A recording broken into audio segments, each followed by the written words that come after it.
Dans cet épisode, nous allons enquêter sur 3 des histoires de magie et de sorcellerie les plus morbides d'Europe. Vlad l'Empaleur, Richard III et Attila le Hun sont des figures quasi mythiques. Nous sommes fascinés par les méfaits des empereurs romains et des hordes vikings. Mais c'est facile d'oublier que ces gens et leurs victimes ont réellement existé. Et que la réalité est souvent plus complexe que la légende sanglante. Je m'appelle Joe Crowley, je suis journaliste. Je m'appelle Susanna Lipscomb, je suis historienne. Ensemble, nous allons dévoiler la réalité cachée derrière des personnages et des événements restés tristement célèbres. En revisitant les scènes de crime, c'est bon, affaire classée. Et en explorant de nouvelles pistes, regardez, voilà les preuves. Pour tirer des conclusions parfois étonnantes. Vous pensez connaître ces chapitres de l'histoire? Rien n'est moins sûr. Dans cet épisode, nous allons enquêter sur 3 des histoires de magie et de sorcellerie les plus morbides d'Europe. Quel rôle l'Inquisition espagnole a-t-elle joué dans les accusations de sorcellerie portées contre des milliers de gens? Tout ce que les victimes pouvaient faire, c'était prier et crier. Au cours du XVIIIe siècle, un groupe de voleurs masqués hollandais a-t-il vraiment agi sous la coupe du diable? Les seuls aveux que l'on a ont été obtenus sous la torture. Pourquoi une famille de fossoyeurs a-t-elle été tenue responsable de la propagation d'une maladie mortelle dans la petite ville de Frankenstein? Tout ça a été mis en scène de manière cruelle et macabre.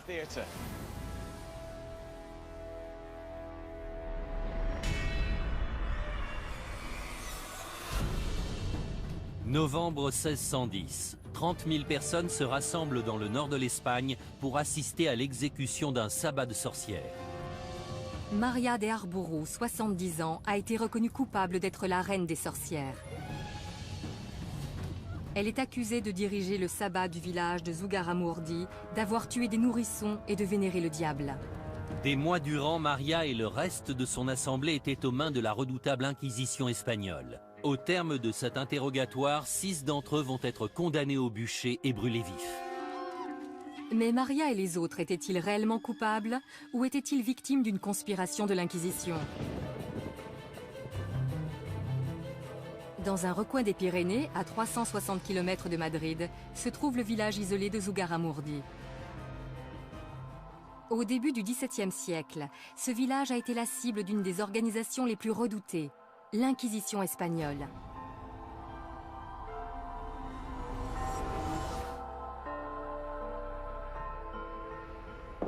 En 1609, l'Inquisition est venue à Zugarramurdi enquêter sur une affaire de sorcellerie dénoncée par les membres du clergé de la région et leurs informateurs. Le village a depuis ouvert un musée entièrement dédié à cette affaire. Les noms des gens qui y étaient mêlés y sont référencés. Parmi eux figure Maria de Arbourou, accusée d'être la reine des sorcières. Instaurée à la fin du XVe siècle, la mission de l'Inquisition était de maintenir la pureté de l'Église et de superviser les Juifs et les musulmans convertis au catholicisme. L'historienne locale, Idoia Mentaberi, a enquêté sur l'affaire de sorcellerie de Zugarramurdi. Que s'est-il passé quand l'Inquisition a débarqué dans le village? Ils sont arrivés vêtus de leurs robes. Il y avait de quoi avoir peur. Ils ont arrêté des femmes, des personnes âgées et même des enfants. Le plus jeune avait 9 ans. Ils ont créé une telle atmosphère de panique et de peur que les villageois ont vite commencé à s'accuser entre eux pour tenter de sauver leur peau.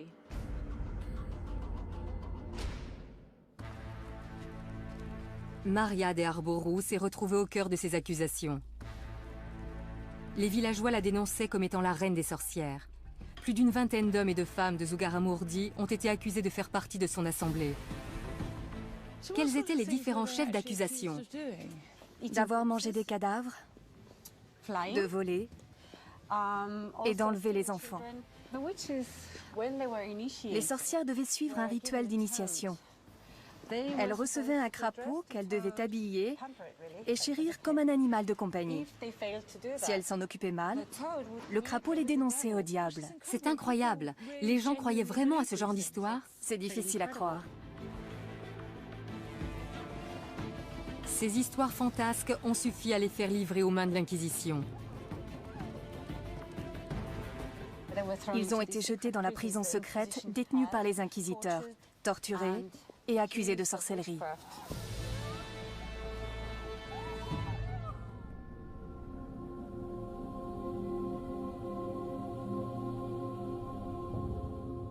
Idoyam a décrit les terribles événements qui se sont tenus ici au XVIIe siècle.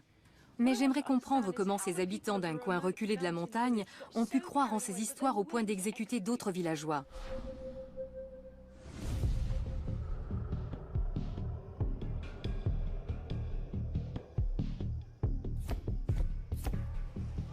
Quand on pense à l'Inquisition, on a souvent en tête des images de prêtres fanatiques vêtus de robes noires et déterminés à exterminer les hérétiques et les sorcières.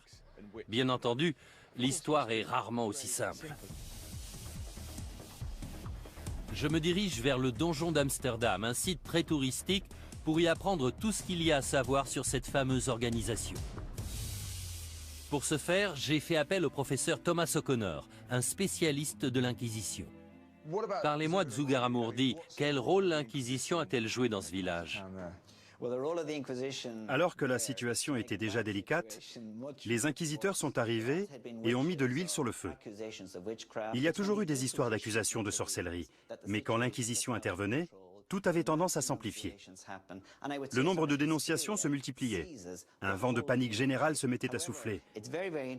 Cependant, il est intéressant de savoir que les avis sur la question étaient partagés au sein des inquisiteurs. C'est vrai? 2 d'entre eux avaient une opinion bien tranchée sur la marche à suivre, mais le 3e émettait quelques réserves. L'inquisiteur en question se nommait Alonso de Salazar Frias. C'était un avocat particulièrement cultivé. Il voulait distinguer les faits réels de ce qui relevait de l'imagination de la personne accusée de sorcellerie.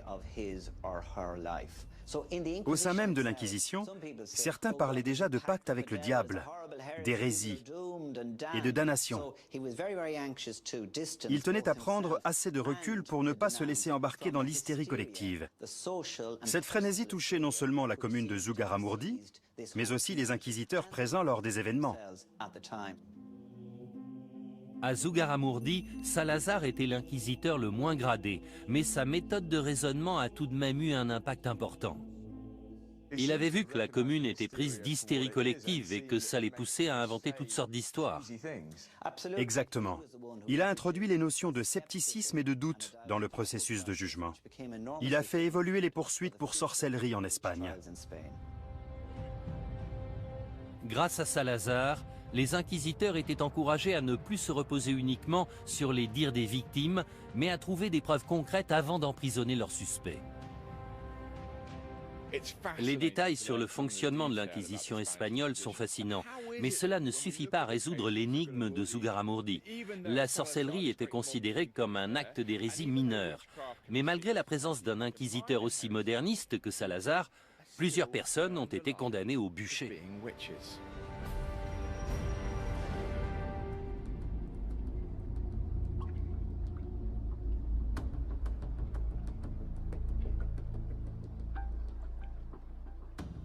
Joe a révélé l'impact tragique qu'a eu l'Inquisition espagnole sur le village de Zugarramurdi. De mon côté, j'aimerais savoir ce qui poussait ces villageois à croire que des sorcières vivaient parmi eux. Que s'est-il vraiment passé? Des gens affirmaient qu'une fois la nuit tombée, des sorcières les avaient emmenés de force dans leurs repères. Il me faut plus d'informations. Les gens inventaient-ils ces histoires, ou est-ce qu'elles cachent autre chose?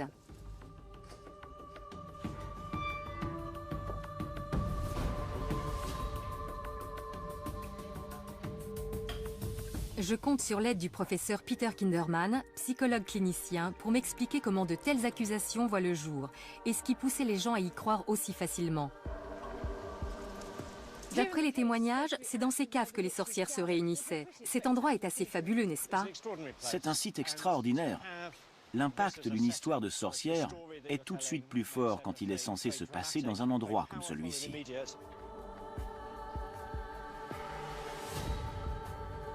Une fois lancée, une rumeur est difficile à stopper. L'histoire nous dit que ces sorcières enlevaient des gens la nuit et les emmenaient dans ces caves où avait lieu leur assemblée. mais on ne sait pas exactement ce qu'il se passait après. Pour commencer, il faut garder à l'esprit qu'à cette époque, les histoires de sorcières, de démons, de vie après la mort faisaient partie du quotidien des gens. Comme les téléphones, les avions et les armes nucléaires font partie du nôtre aujourd'hui. Les gens expliquaient ce qui leur arrivait à partir des connaissances qu'ils avaient du monde. La peur d'être torturés et brûlés vifs poussait les habitants de Zugarramurdi à émettre de folles accusations sur leurs voisins. Les gens vivaient dans la terreur.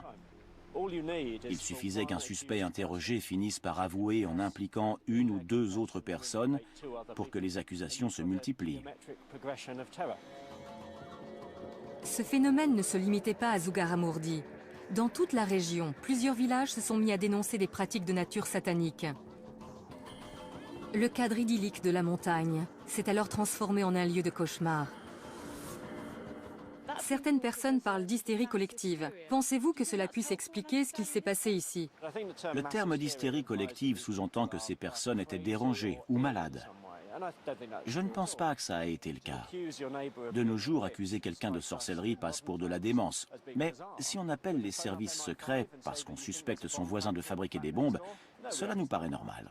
Donc il ne faut pas trop rationaliser les faits. Ces gens ont réagi dans la panique. Les conséquences étaient terribles dans les deux cas. Être possédé par le diable et perdre son âme faisait bien plus peur aux gens qu'on ne peut l'imaginer aujourd'hui.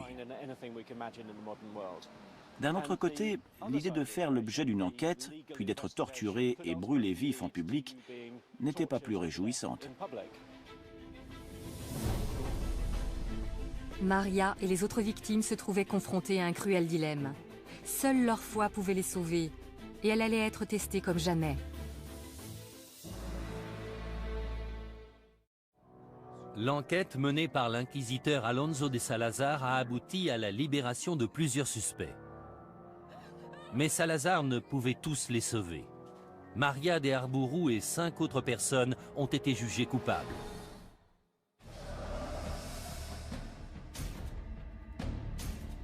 Maria et son soi-disant sabbat font partie des quelques milliers d'innocents à avoir été brûlés sur une période de 300 ans. Mais comment se passaient ces mises à mort? Et pourquoi étaient-elles aussi barbares? Pour répondre à ces questions, je retrouve le professeur Alison Rowlands, spécialiste de l'histoire de la sorcellerie. Alison, quel sort attendaient Maria et les autres accusés? Est-ce qu'ils avaient encore la moindre chance de s'en sortir? Ils auraient pu avouer qu'ils pratiquaient la sorcellerie. Un aveu aurait annulé la peine, même s'il se faisait alors qu'on les amenait au bûcher.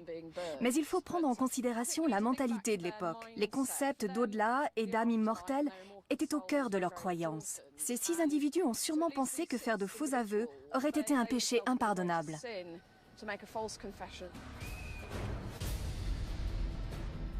En refusant de choisir la facilité, Maria a définitivement scellé son destin. Elle et ses pairs étaient condamnés à trouver la mort d'une des pires façons imaginables. Pourquoi le bûcher? Pourquoi une mort aussi horrible? On ne pouvait pas les pendre ou les décapiter? Selon certaines croyances religieuses, le feu a le pouvoir de purifier l'âme d'un pécheur.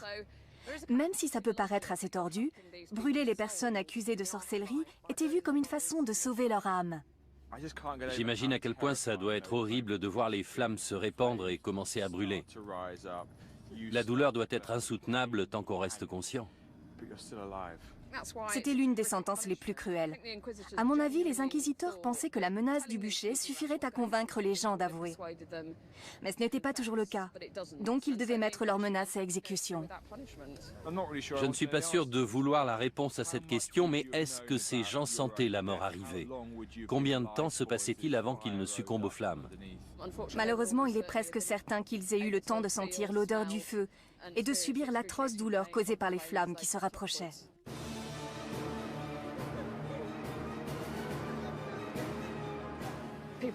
Ils étaient debout, attachés. Tout ce qu'ils pouvaient faire, c'était prier et crier.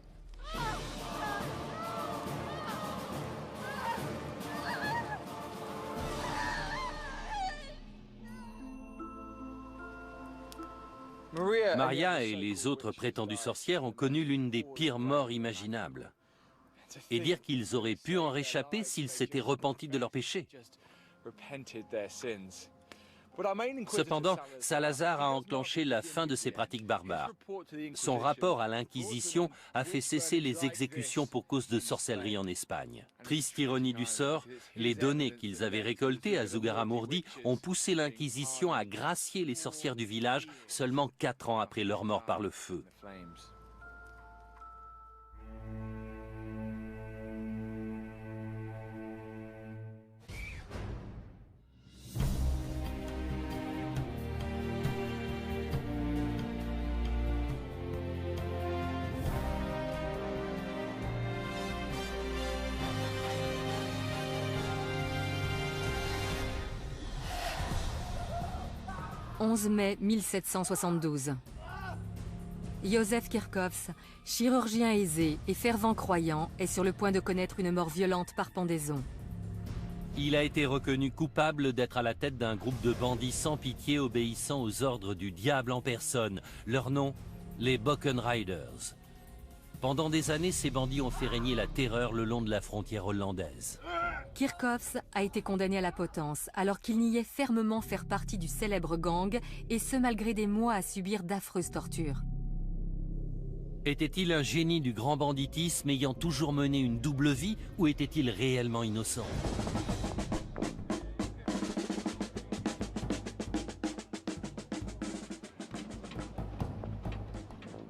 Les festivités qui ont lieu tout autour de moi sont organisées en l'honneur des héros du folklore hollandais, les Bockenriders. Bockenriders signifie les cavaliers du bouc. Les représentations de ces personnages sont nombreuses.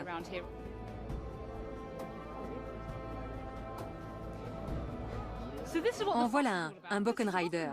Il chevauche un bouc, une torche à la main et coiffé d'un chapeau de sorcière alors qu'il s'apprête à fuir sous un ciel rouge sang.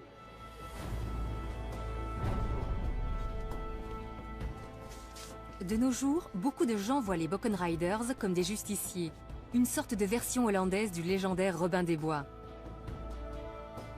Cependant, les études contemporaines les décrivent comme un violent groupe de voleurs sans foi ni loi qui n'hésitaient pas à prendre pour cible les prêtres et leurs églises. Au centre de ces récits se trouve l'arrestation du médecin local, le docteur Józef Kirchhoffs, en 1771. Il était accusé d'être à la tête de ces opérations. Mais était-il un justicier à la Robin des Bois ou un malfaiteur sous la coupe du diable ?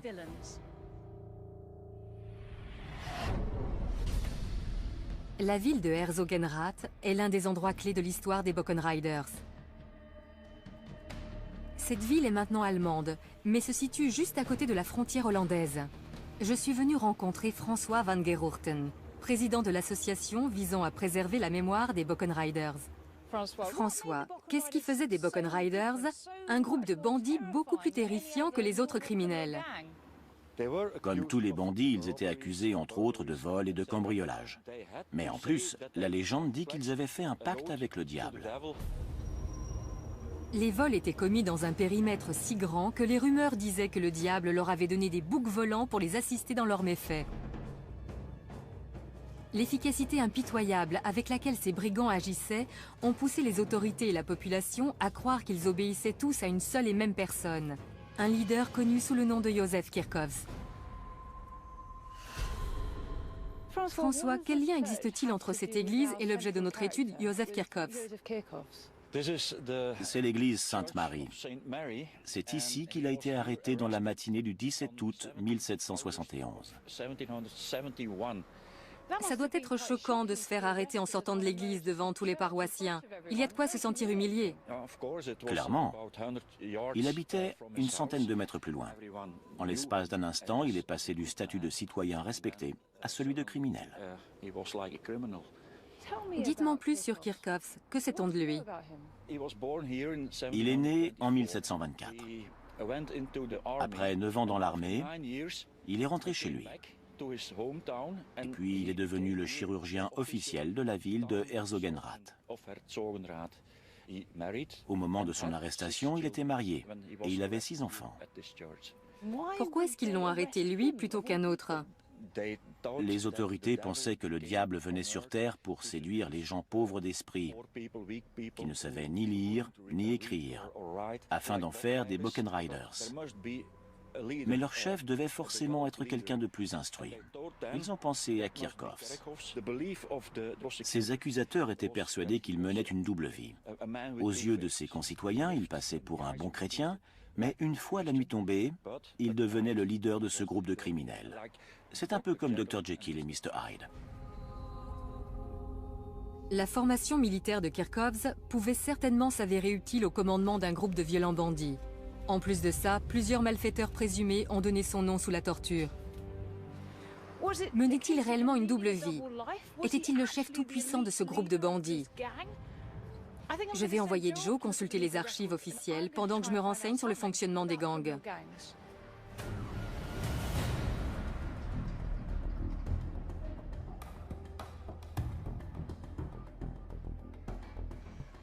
L'histoire de Joseph Kirchhoffs et des Buchan Riders est empreinte de mythes et de légendes. J'aimerais démêler le vrai du faux. Et le meilleur moyen d'y parvenir, c'est de consulter les archives officielles. Après tout, il semblerait logique que la torture et l'exécution d'un homme aussi respectable que Joseph Kirchhoffs aient fait l'objet d'un rapport écrit. Les originaux des documents officiels concernant Kirchhoffs et les Buchan Riders sont conservés à Maastricht, dans une ancienne église. Cette dernière abrite dorénavant les archives historiques de Limbourg. L'archiviste Truus van Roy-Rox a étudié ces documents cruciaux en détail. S'il y a une personne qui peut m'aider à percer le mystère de cette histoire et faire éclater la vérité au grand jour, c'est elle. Il y a beaucoup de légendes au sujet des Buchan Riders. Quelles conclusions peut-on tirer des documents de l'époque? Quels sont les faits? On a là les comptes rendus des tortures infligées aux prisonniers soupçonnés de faire partie de ce groupe de malfrats.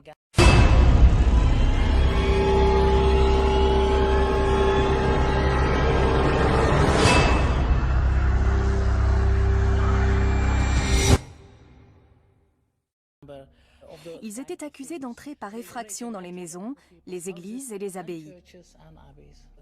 Mais le mystère reste entier au sujet de la réelle culpabilité des prétendus Buchan Riders. Les seuls aveux que l'on a ont été obtenus sous la torture. C'est assez déroutant. On trouve ici des milliers de documents juridiques et pourtant aucun d'entre eux ne prouve sans équivoque que Kirchhoffs ait été à la tête de ce réseau criminel. Les seules preuves sont de vagues accusations faites sous la torture.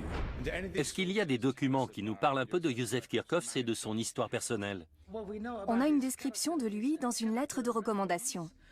Elle a été écrite en 1752, quand il était encore sergent dans l'armée. Elle dit qu'il était non seulement un chirurgien très talentueux, mais aussi un homme respecté et très croyant. Les gens n'en revenaient pas quand il a été arrêté. Ça semble un peu tiré par les cheveux qu'un homme aussi sympathique et attaché aux valeurs du christianisme se retrouve à la tête d'une cruelle organisation de malfaiteurs. Oui, il n'y avait aucune preuve concrète de sa culpabilité. Il avait seulement été dénoncé par d'autres suspects passés sous la torture. Clairement, la façon dont ces aveux ont été extirpés pose problème. J'aimerais en savoir davantage sur la nature de ces tortures. Le château où elles ont eu lieu existe toujours. On peut aller voir si vous voulez. Je visualiserai mieux. Ça ne fait aucun doute.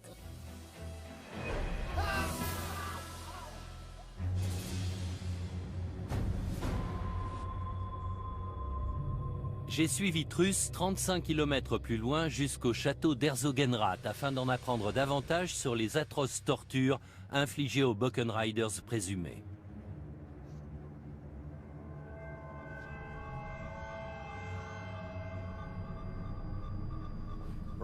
Regardez-moi tout ça.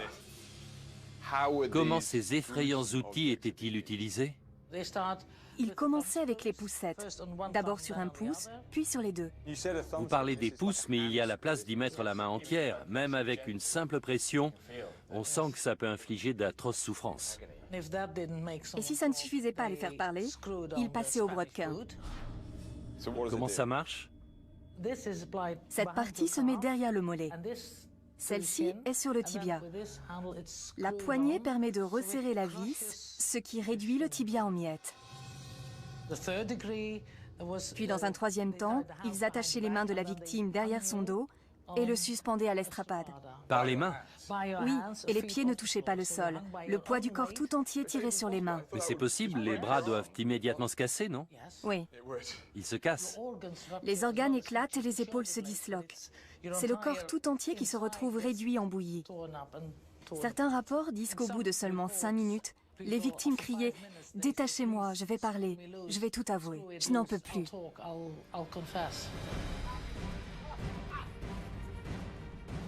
Des douzaines de membres présumés des Buchan Riders ont été torturés dans ces lieux et ont rapidement avoué leurs crimes. Mais pas Kirchhoffs.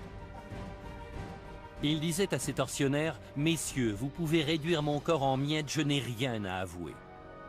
Respectait-il la loi du silence ou était-il véritablement innocent?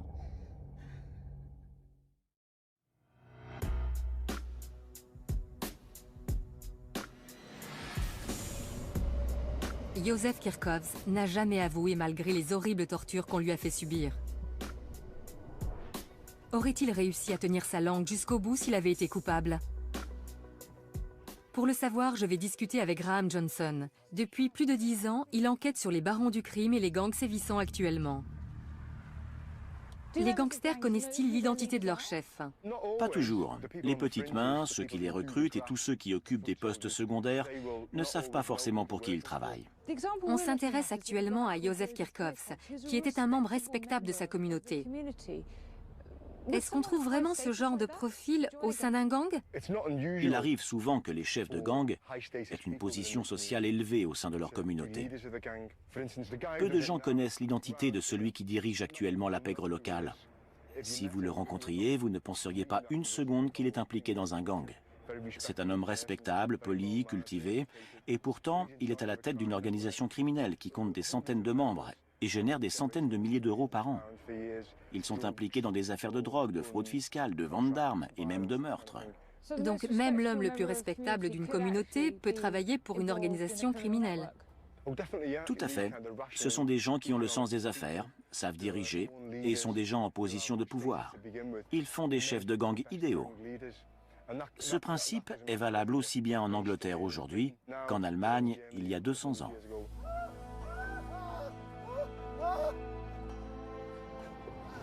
Quand je suis arrivée à Deptford, j'étais persuadée qu'un père de famille très croyant comme Józef Kirchhoffs ne pouvait en aucun cas être à la tête des Buchan Riders. Pourtant, les gangs d'aujourd'hui opèrent au sein de leur communauté dans le plus grand secret. Si Józef pouvait garder le silence sous la torture, peut-être était-il capable aussi de mener de front une vie de famille et la direction d'une organisation criminelle.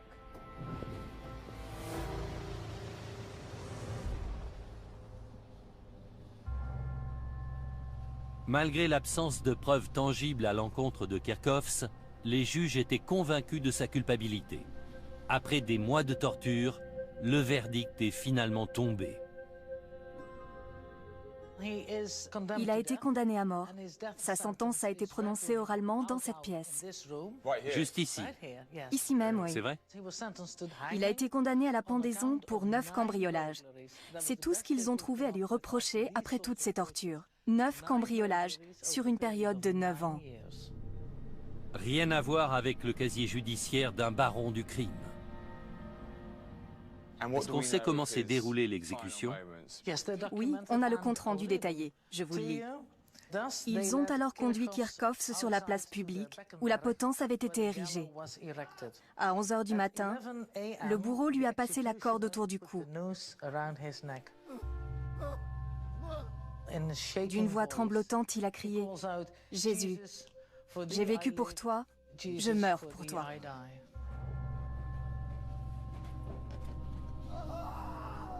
Vous pensez qu'il était impliqué dans cette affaire d'une manière ou d'une autre? Il est vraiment très peu probable qu'il ait pris part à leurs activités. Il n'y a pas la moindre preuve de son implication.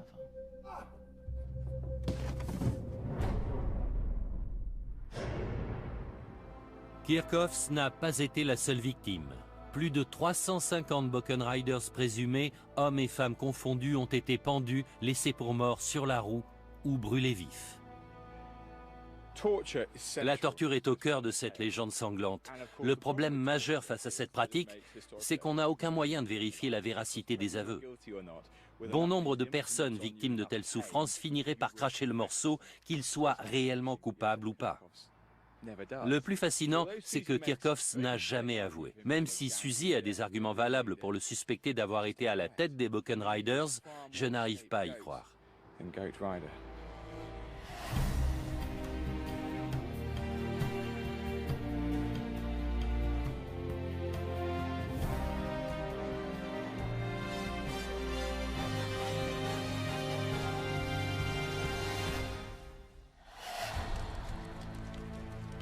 « 26 septembre 1606. Depuis des décennies, Wenzel Forster et sa famille sont les fossoyeurs de leur commune. Mais ce jour-là, c'est à leur porte que la mort a frappé. Forster, sa femme et ses domestiques vont être torturés puis brûlés vifs pour avoir répandu une épidémie meurtrière ayant causé la mort de plusieurs centaines de personnes. Ils étaient aussi accusés de cannibalisme, de nécrophilie et d'être les serviteurs du diable. Forster et sa femme ont-ils vraiment commis ces crimes sataniques? Ou ont-ils été victimes des préjugés et de la panique ambiante?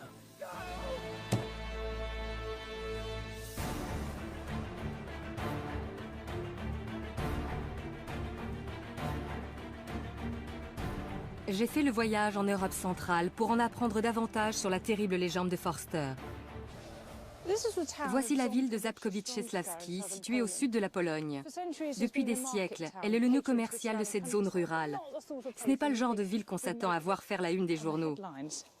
Pourtant, en 1606, cette magnifique feuille d'information illustrée a été publiée à son sujet. Cet ancêtre des journaux d'aujourd'hui raconte l'histoire qui a fait connaître cette petite ville. Mais à l'époque, Żabkowice portait un autre nom. Elle s'appelait Frankenstein. C'est en 1818 que Mary Shelley a écrit son célèbre roman gothique racontant la vie de Victor Frankenstein et du monstre qu'il avait assemblé à partir de morceaux de corps humain. 200 ans plus tôt, la ville de Frankenstein a été au centre d'une autre histoire à en glacer le sang, quand des centaines de ses habitants ont été victimes de la peste. Le bulletin illustré ne parle pas seulement des victimes, mais aussi des gens supposés être à l'origine de cette épidémie. La propagation de l'épidémie a été entièrement reprochée à une famille de fossoyeurs qui s'occupait du cimetière de la ville. Ce récit relate une incroyable histoire d'empoisonnement, de vol et de magie noire.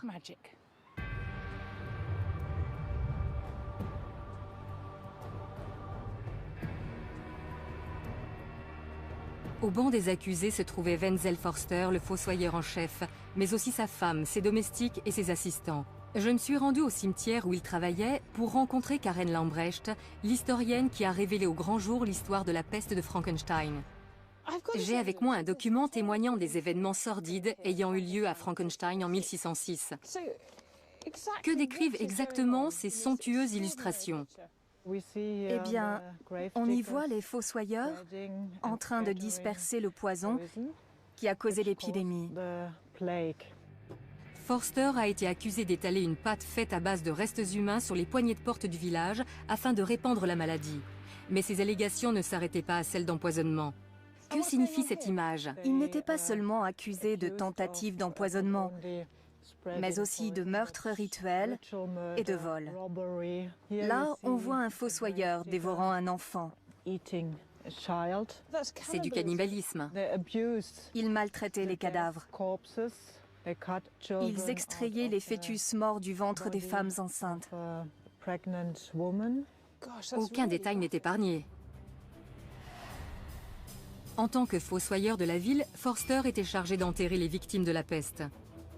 Son accès immédiat aux cadavres a poussé les villageois à croire facilement à ses accusations.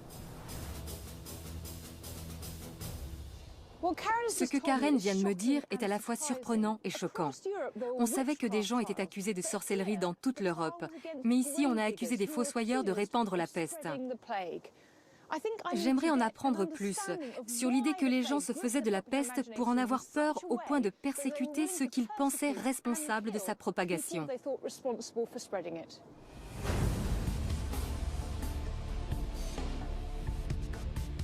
Je suis à Londres où 100 000 personnes sont mortes de la peste 60 ans après l'épidémie de Frankenstein.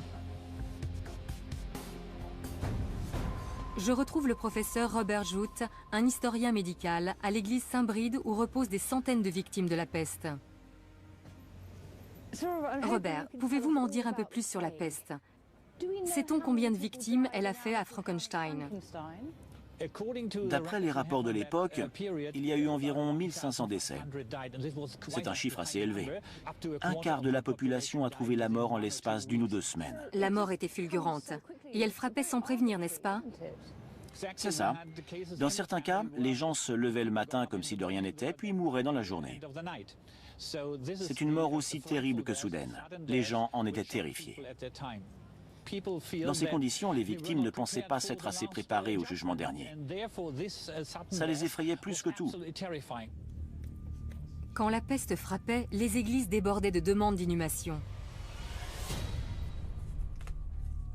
Il était impossible d'enterrer tout le monde convenablement.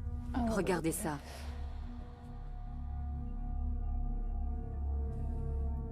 On se rend mieux compte du traumatisme subi. Absolument. La plus grande peur des gens était de ne pas être enterrés individuellement et de finir dans une fosse commune. On peut comprendre que l'idée d'être enterré au même endroit que des centaines d'autres victimes les ait terrorisés. Il n'était plus qu'un corps sans identité. Exactement. Les ossements sont éparpillés un peu partout. C'est typique d'une fosse commune creusée lors d'une épidémie de peste au XVIIe siècle.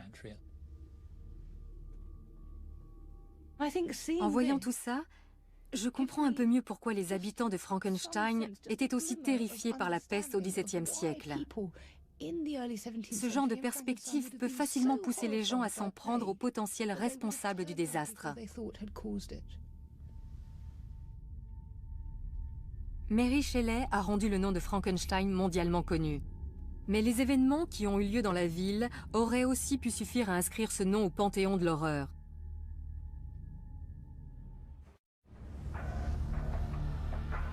Suzy a découvert qu'un quart de la population de Frankenstein a succombé à la peste. Les fossoyeurs ont-ils réellement pu répandre l'épidémie à l'aide de potions empoisonnées? Y a-t-il un moyen de découvrir ce que contenaient ces potions? Bien entendu, les autorités de l'époque ne disposaient pas de laboratoires médico-légaux où les faire analyser. Personnellement, l'idée de potions pestiférées me semble un peu exagérée. On pourrait presque y voir un complot monté dans le but de s'en prendre aux fossoyeurs.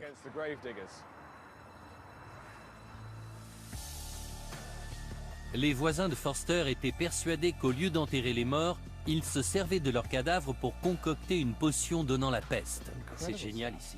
Je vais m'entretenir avec le chercheur Jürgen Mischke pour découvrir ce que fabriquaient les Forster. Jürgen, l'idée qu'on puisse concocter une potion à partir de restes humains me semble loufoque. Comment en est-on arrivé là?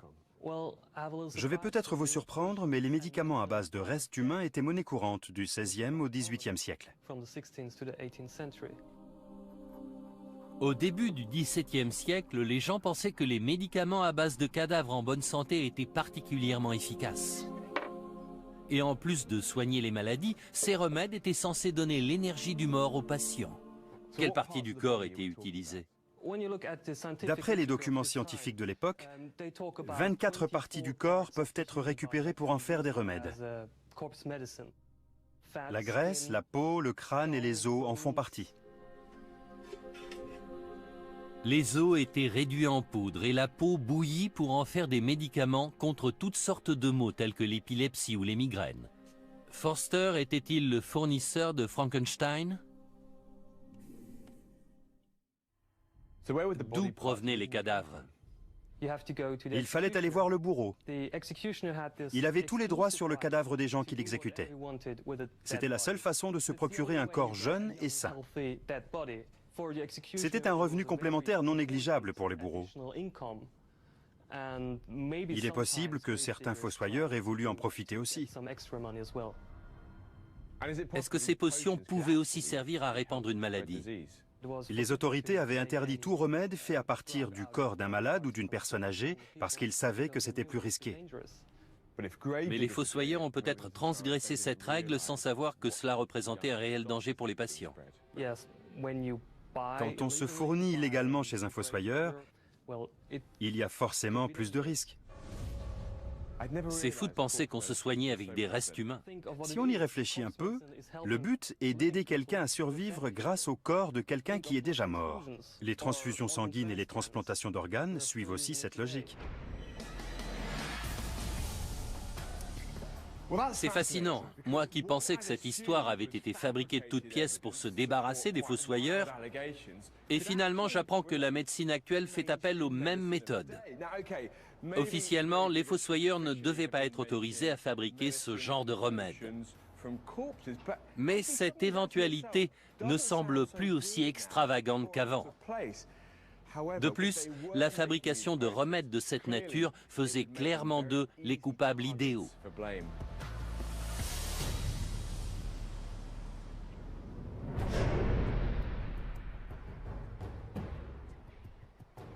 Joe a découvert que Wenzel Forster dirigeait peut-être un laboratoire clandestin de fabrication de médicaments à base de cadavres. Leur activité a pu être à l'origine de la propagation de la peste, même involontairement. Mais tout ça n'explique pas les autres sordides chefs d'accusation portés contre lui et son entourage. De retour en Pologne, je vais visiter avec Karen les cachots situés sous la mairie. C'est ici que les fossoyeurs sont censés avoir été retenus prisonniers. J'espère y découvrir pourquoi ils ont été accusés de vol, de cannibalisme et de nécrophilie. Ils étaient accusés d'être les serviteurs du diable. Il leur aurait ordonné de répandre le poison pour annihiler la population. Ils avaient surnommé les fossoyeurs les chiens de chasse du diable. Les fossoyeurs étaient souvent marginalisés par le reste de la population qui les associait à la mort. Cela faisait d'eux la cible facile d'accusations macabres. Ça paraît invraisemblable. Qu'est-ce qui poussait les gens à croire que les fossoyeurs étaient capables de telles horreurs? Comme ils vivaient dans un climat de terreur, les villageois étaient à cran. Les autorités locales se devaient d'agir. En plus de Forster et sa femme, 6 autres personnes ont été arrêtées et accusées de répandre la peste. Avec la communauté tout entière convaincue de leur culpabilité, ils n'avaient aucune chance de s'en sortir. Frankenstein voulait leur mort. Les autorités tenaient à obtenir des aveux de la part des fossoyeurs ainsi que les noms d'autres membres de leur famille impliqués. Les tortures qui leur ont été infligées pendant l'interrogatoire ont fini par les faire craquer. Le trajet vers l'endroit de leur exécution a débuté ici, dans les cachots de la mairie, où Forster et les autres avaient été emprisonnés et torturés.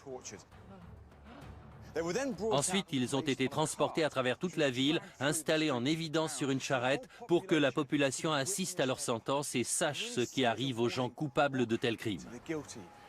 Après tout, le but de cette mise en scène cruelle et macabre était d'être vu par le plus grand nombre possible d'habitants. Tout Frankenstein tenait au bon déroulement de cette exécution. Ils étaient persuadés que la mort de Forster et de son entourage mettrait un terme aux ravages de la peste. Voici les anciennes frontières de la ville. Les douves se trouvaient ici. Au moment où Forster et les autres les traversaient, ils étaient déjà couverts de blessures. En plus des châtiments corporels, ils subissaient une véritable humiliation publique. Forster avait non seulement empoisonné ses voisins, mais aussi trahi son serment de servir la communauté.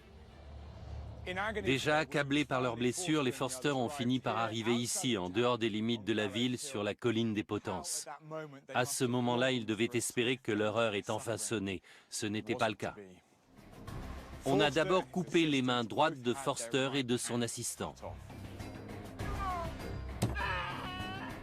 Ensuite, les mains ont été clouées au pieu où ils seraient attachés pour mourir. Puis, pour le crime de nécrophilie, l'assistant de Forster a été castré. Prochaine étape, le bûcher. Forster et 3 autres fossoyeurs ont été attachés à des pieux. Les feux ont été allumés tout autour d'eux pour qu'ils meurent brûlés vifs.